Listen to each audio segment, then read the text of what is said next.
Mariana Sanchez in Honduras, where there are daily protests. There is widespread discontent over the government's policies.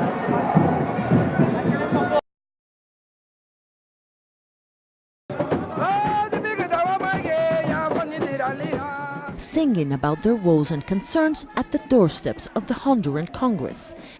Members of the Garifunas ethnic tribe traveled over 7 hours to the capital, demanding the government not sell their lands. In hopes of increasing investment, Congress recently passed a law that allows the government to privatize territory. El 84% del territorio del pueblo garífuna ha sido considerado no habitado, es decir, para el Congreso Nacional no existen personas. With $6 billion in foreign debt and an internal debt that has tripled in the last 3 years, the government is in desperate need of funds.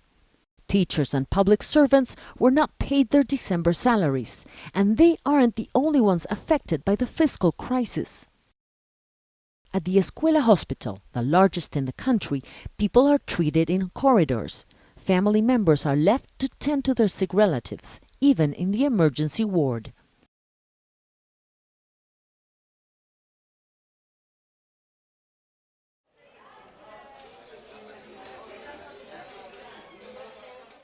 The government says the lack of cash comes from misguided fiscal policies from past governments and that things will improve soon. It's not a systematic problem. It never happened before and shouldn't happen again, but we had to service the debt. That put such a burden on us to comply with urgent matters in the short term that we ran out of cash. To get cash quickly, the government says it will sell bonds in the international market. However, most Hondurans have already lost their trust in the government. It's not surprising that thousands of people have been protesting nearly every day. Protests like this one show the widespread discontent with the government policies. But more than that, people say they are tired of the government's promises. 3 years ago, President Porfirio Lobo came to office promising security and jobs. But little has changed for Maria Cabrera, who sells notebooks and pencils to feed her children.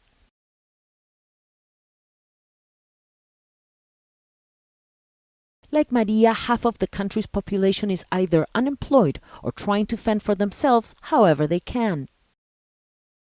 Many of them fear that in this election year, the ruling party is more concerned about re-election than the people's demands. Mariana Sanchez, Al Jazeera, Honduras.